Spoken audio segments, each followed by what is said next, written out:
साहब जी कहाँ से आए आप? मैं डिस्ट्रिक्ट शामली। कितने दिन से यहाँ बैठे हैं?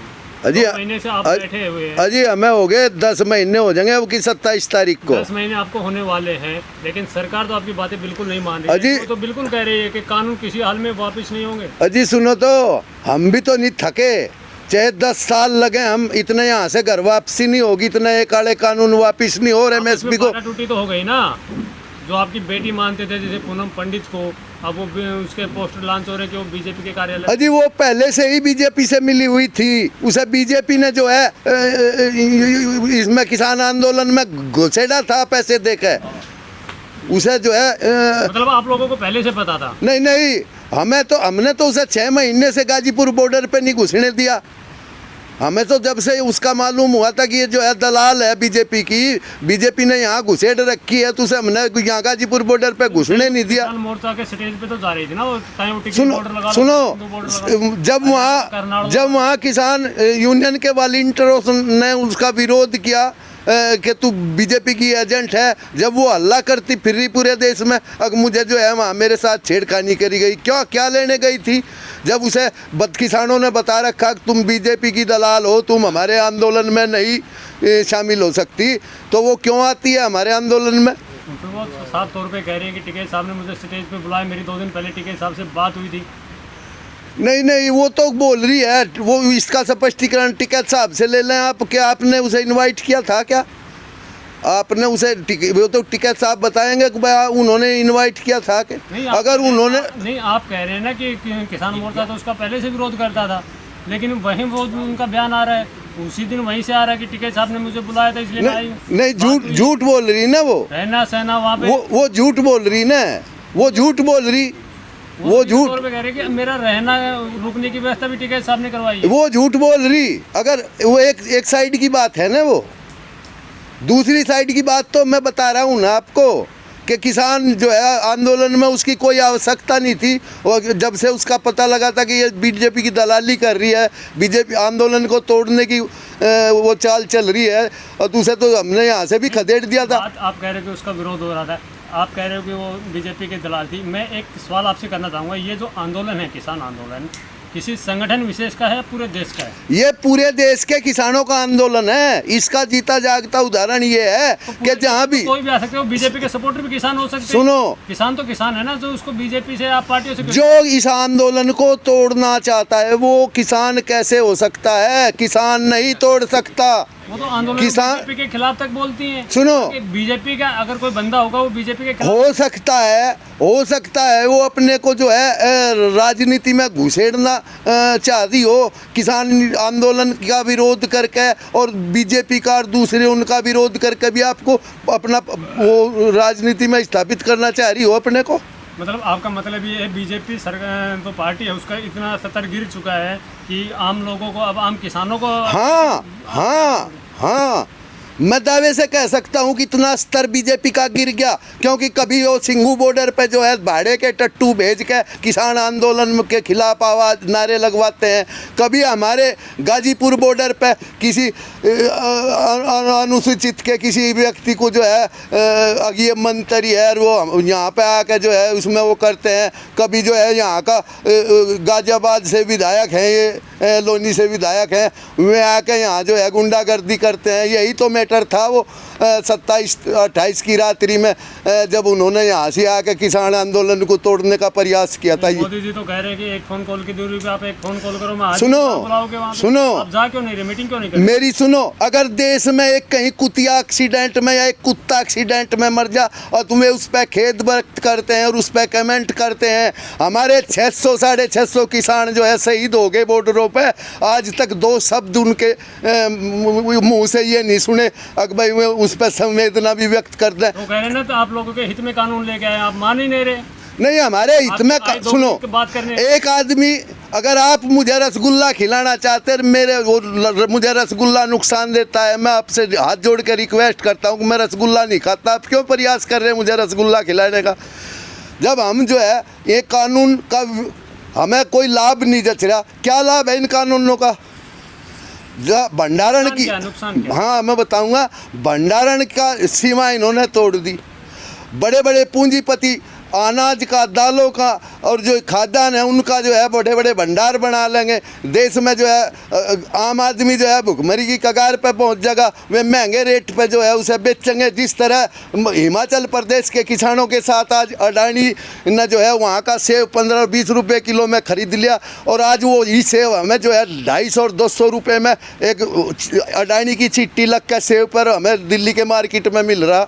अभी पता चला है कि 19 तारीख को कुछ प्रोग्राम है छपरौल में। हाँ, 19 तारीख को हमारे स्वर्गीय राष्ट्रीय लोकदल के राष्ट्रीय अध्यक्ष और किसान नेता स्वर्गीय चौधरी चरण सिंह जी के पुत्र अजीत सिंह का देहांत हो गया था कोरोना काल के चलते, और उनकी कोरोना की वजह से जो 13वीं की रस्म और पगड़ी की रस्म होनी थी, जो हमारे जो है पश्चिम के जाटों के उनमें जो है रस्म होती है, में उनकी अभी जो है रस्म पूरी नहीं हुई थी। उसका प्रोग्राम है 19 तारीख को। उनकी उन्हें श्रद्धांजलि सभा और पगड़ी का वो समारोह करा जा रहा छपरौली में। बीजेपी की तरफ से मुजफ्फरनगर महापंचायत में एक सवाल उठाया जा रहा है। राकेश टिकैत ने अल्लाह हू अकबर के नारे लगाए गए थे कि ऐसी क्या नौबत आ गई? हाँ, धार्मिक नारे लगाने। हाँ, हमें तो इस देश की जनता को तो धार्मिक नारे लगाने की बहुत पहले से आदत है। ये देश तो जो है धार्मिक नारों के ही बल पे तो आज़ाद हुआ था। जब देश की आज़ादी की लड़ाई लड़ी जा रही थी, 1857 का गदर हो चाहे कोई वो 1857 की लड़ाई हो चाहे कोई सा भी वो हो, उसमें यही तो नारे बोले जाते थे।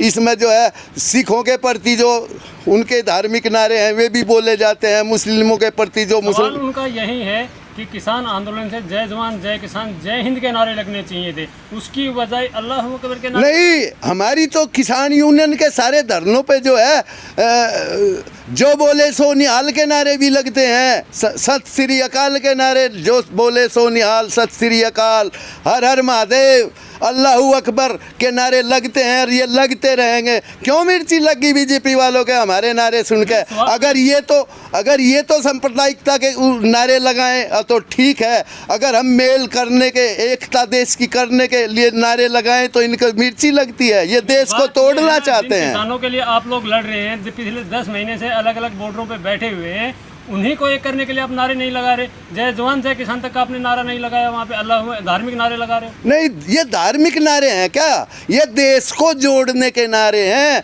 ये चाहते हैं ऐसे नारे इस देश में लगे कि ये देश टूटे। इन्होंने पहले भी आरएसएस विचारधारा से, आज ये जो हिंदुस्तान 2 टुकड़ों में और 3 टुकड़ों में जो हो रहा है ना, कहीं बांग्लादेश और पाकिस्तान, ये इन आरएसएस की विचारधारा की वजह से हो रहा। क्योंकि ये अंग्रेजों के पिट्ठू थे, अंग्रेजों के दलाल थे। इनके जब इन्हें आज़ादी की लड़ाई में जो है इनके नेताओं को आरएसएस के और वहाँ काले पानी की सज़ा हुई थी, माफ़ीनामा लिख लिख के उनके साथ समझौता कर कर के जो है ये जेलों से छूट के बाहर आए थे। इन्होंने देश तुड़वाने की तो षड्यंत्र रचा था अंग्रेजों के साथ मिलकर। आप कह रहे हैं कि ये आंदोलन राजनीतिक आंदोलन है, बार बार राकेश टिकैत साहब भी कह रहे हैं, बाकी किसान नेता भी कह रहे हैं, लेकिन जहाँ जहाँ चुनाव होते हैं वहाँ किसान संगठन पहुँच जाते हैं। हम अराजनीतिक हैं, हमारा जो राजनीतिक है तो राजनीतिक। हाँ, मैं बताऊंगा। हम वहाँ जो है किसी पार्टी को सपोर्ट करने के लिए नहीं जाते। हमारे नेता, हमारे जो संयुक्त किसान मोर्चे के नेता जो हैं, ममता बनर्जी से क्यों मिले थे? सुनो, वे एज ए मुख्यमंत्री मिले थे। एज ए मुख्यमंत्री आप योगी जी से क्यों नहीं मिले, ममता बनर्जी से ही क्यों मिले? हाँ, मिलते हैं। जब हमारी किसानों की तरह हमारे गन्ने के भाव की बात है, हमारे गन्ने के पेमेंट की बात है, बिजली के बढ़ते हुए बिलों की बात है, उस पर हम मिलेंगे। और हम अगर जहाँ चुनाव आएंगे वहीं मिलेंगे, बाकी जगह नहीं दिक्कत किसानों को। जैसे नहीं, सब जगह है, सब जगह है, सब जगह है, सब जगह है, दिक्कत सब जगह है। हम जो है किसी पार्टी को सपोर्ट करने के लिए नहीं जाते। हमारे नेता जो है बीजेपी की इन गलत नीतियों का प्रचार करने के लिए, वहाँ की जनता को बताने के लिए कि इनकी गलत नीतियाँ जो हैं आप लोग समझो इन्हें और इन्हें वोट मत करना। भले ही आप किसी पार्टी को जो यही तो कह रहे हैं ना कि चुनाव के टाइम पे ही क्यों जाते हो, बाकी टाइम में क्यों नहीं? नहीं, हमारे पास हथियार क्या है, बाकी टाइम में हथियार क्या है? ये प्रजातंत्र है। यहाँ तो वोट से ही तो जो है सरकारें बनाई और बिगाड़ी जाती हैं। चुनाव में ही तो बताएंगे कि इन्होंने हमारे साथ 5 साल तक क्या क्या ज्यादती की। अब जहाँ हरियाणा में जैसा चल रहा है, हरियाणा में हरियाणा में जगह जगह आंदोलन हो रहे, जगह जगह राकेश टिकैत जी भी जा रहे और जो है चडूनी जी भी, और वो सब जो है संयुक्त किसान मोर्चा के, वहाँ हरियाणा में कहाँ चुनाव है, वहाँ भी तो कर रहे हैं आंदोलन। जब करनाल में लाठीचार्ज हुआ था अभी कुछ दिन पहले, हाँ, उसी दिन चुनावों को लेकर री मीटिंग थी खट्टर साहब की, जिसके विरोध में लाठीचार्ज हुआ था। फिर पंचायत चुनाव फिर उसके लिए हाई लेवल की मीटिंग थी। सुनो, वो लाठीचार्ज करवाने में भी आरएसएस का हाथ है। हमारे जो राकेश में है, नहीं राकेश जी हैं मेंबर पार्लियामेंट राज्यसभा, उनका भतीजा एसडीएम है वो, और उसने इरादे से ये लाठीचार्ज करवाया, जिसकी वीडियो भी जो है सोशल मीडिया पे वायरल है। तो उसके लिए तो उन्होंने माफ़ी मांग ली। अजी माफ़ी मांगने तक क्या हो रहा, उसे सजा देनी पड़ेगी, उसे जो है उसके खिलाफ मुकदमा दर्ज करना पड़ेगा। जिस प्रकार से मुकदमा दर्ज करने की जो मांग लेके किसान संगठन 4 दिन राकेश टिकैत जी भी करनाल में धरना दिया था, लेकिन अब कुछ समझौता हुआ है बीच का रास्ता निकल के कि उसको ज़बरदस्ती छुट्टी पे भेज दिया गया अधिकारी को। नहीं, उसमें साथ में घोषणा भी तो की, अब उसका जो है हाई कोर्ट के जज जो है उसकी न्यायिक जांच करेंगे, और जब एफआईआर दर्ज होगी उसके जो हमारा किसान भाई शहीद हो गया था, उस प्रकार की बातें मांगे लेके बैठे थे कि जब तक कार्रवाई नहीं होगी तब तक हम उठेंगे नहीं। हाँ। एक बीच का रास्ता निकाल के खड़े नहीं, बीच का कहाँ है, सम्मानजनक समझौता हुआ। हमारी जय मांग थी, में सारी मांगे माननी पड़ी प्रशासन को, खट्टर सरकार को झुकना पड़ा। अब दोनों किसान संगठन भी डटे हुए हैं अपनी बातों पे, सरकार भी डटी हुई है कि कानून किसी हाल में वापस नहीं होंगे। अगर कोई बीच का रास्ता निकाला जाता है, क्यों आप लोग मानोगे? नहीं, क्या है इसमें बीच का रास्ता? जिन कानूनों में सरकार के लोग भी संशोधन की बात करते हैं, जो कानून बनते ही संशोधन मांग रहा, उनका क्या औचित्य है कि वे कानून लागू किए जा? तो फिर संशोधन में दिक्कत क्या आ रही है? अगर संशोधन करें तो उसमें दिक्कत। सुनो, अगर मान लिया उसमें 22 या 23 धाराएं हैं कानून में, और उनमें से 16 या 15 जो है वे किसान विरोधी हैं, आम जन विरोधी हैं, तो उन्हें तैयार है ना? नहीं, करने के लिए तैयार नहीं है सरकार। उन्हें करने के 11 बार बात हुई, उसी पे तो समस्या जो है, उसी पे तो बातचीत बंद है। वे तो खाली जो है स्टाम्प पर दस्तखत कराना चाहते हैं किसानों का। आपसे एक आखिरी सवाल है, किसान आंदोलन की जो मजबूत नींव मानी जाती है वो पंजाब को मानी जाती है, क्योंकि पंजाब से ही आंदोलन शुरू हुआ था। कांग्रेस पार्टी भी जो पंजाब में सरकार बना रखी है वो भी कहीं ना कहीं किसान आंदोलन को सपोर्ट करती थी, लेकिन हाल ही में वहाँ के मुख्यमंत्री का बयान आया है कि जो 112 जगह किसानों ने अपने अपने धरने लगा रखे हैं उनको हटा लिया जाए, क्योंकि पंजाब को बहुत आर्थिक नुकसान हो चुका है। तो क्या कहना चाहेंगे? अब वो राजनीतिक पार्टियां भी आपसे हाथ वापस खींचने लगी है जो सपोर्ट करती है। अजी सुनो, तो हमें ना इसकी चिंता है कौन सी राजनीति पार्टी हमारे आंदोलन से हाथ खींच रही, ना हमारी ये कि भाई कौन सी राजनीतिक पार्टी हमें सपोर्ट कर रही। हमें तो मतलब इन काले कानूनों का विरोध करना, चाहे वो हमें दिल्ली बॉर्डर पे करना पड़े, चाहे हमें लखनऊ में बैठ के करना पड़े, चाहे भोपाल में करना पड़े, हम तो पूरे देश में जहाँ भी हमारे किसान की समझ आएगी। अभी भी 350, अभी भी पूरे हिंदुस्तान में 350 जगह धरने प्रदर्शन चल रहे हैं। आपने पहले भी राकेश टिकैत ने भी ऐलान किया था कि लखनऊ को भी दिल्ली बना देंगे, तो पलटवार में योगी जी के ट्विटर से एक पोस्टर लॉन्च हुआ था कि अगर लखनऊ को दिल्ली समझने की भूल की तो बक्कल उतार दी जाएगी। उसके बाद कुछ न कुछ किसान संगठन जो है, राकेश टिकैत जी भी जो है, कहीं ना कहीं लखनऊ जाने से पीछे डटे हैं। आपने उसके बाद में जो हमारा पोस्टर सोशल मीडिया पे वायरल हुआ, उसमें राकेश टिकैत जी जो है योगी जी की गर्दन पकड़ के मेज के नीचे से खींच रहे हो, आपको वो दिखाई नहीं दिया? नहीं, पोस्टर तो वो भी दिखाई दिया था, लेकिन उसके बाद वहां जाके धरना देने की हिम्मत क्यों नहीं की? अजी सुनो, तो धरना देंगे, पहले दिल्ली सरकार से निपटे, और वहाँ तो धरना दे रखा हमने। चुनाव आ रहे, अभी 2-4 महीने बाद चुनाव है, उन्हें हम यूपी से ही बर्खास्त कर देंगे, उन्हें यूपी से ही विदा करके उत्तराखंड भेज देंगे। उन्हें अपने वहाँ जहाँ से वो हैं उत्तराखंड वहाँ भेज देंगे। मुजफ्फरनगर महापंचायत से एक नारा और लगा था कि ये दोनों जो बाहरी हैं इनको बाहर भेज देंगे। हाँ, अच्छा सुनो, जिसके पास भारत की नागरिकता है वो बाहरी कैसे? अजी सुनो, मान गए उसे यहाँ मुख्यमंत्री की जगह उसे प्रधानमंत्री बना दो, जहाँ किसी भी प्रदेश का आदमी प्रधानमंत्री बन सके। योगी जी गुजरात, वो मोदी जी गुजरात से क्यों नहीं चुनाव लड़ते? योगी जी जो है उत्तराखंड से है, जब उत्तराखंड से क्यों नहीं मुख्यमंत्री बनना? उत्तराखंड का मुख्यमंत्री बनो। यहाँ उत्तर प्रदेश में नेताओं की बाढ़ है का? यहाँ ऐसे ऐसे यंग लीडर हैं जो किसान और मजदूर की बात करते हैं।